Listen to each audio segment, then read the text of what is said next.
কি ব্যাপার, তুমি কান্না করতেছো কেন? আর আব্বা আব্বা বলে কান্না রাখতেছো? দোকানে তো কেউ নাই।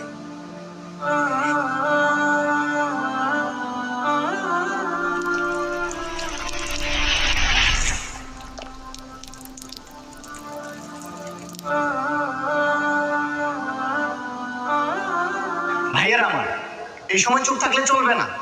নাস্তিক ব্লগাররা রাসূলের সামনে বেয়াদবি করতেছে, অথচ সরকার চুপ। উল্টো তাদেরই পাহারা দিচ্ছে। এই সময় যদি আমরাও চুপ থাকি, কাল কিয়ামতের ময়দানে আল্লাহর কাছে কি জবাব দিব? রাসূলের সামনে কিভাবে মুখ দেখাবো?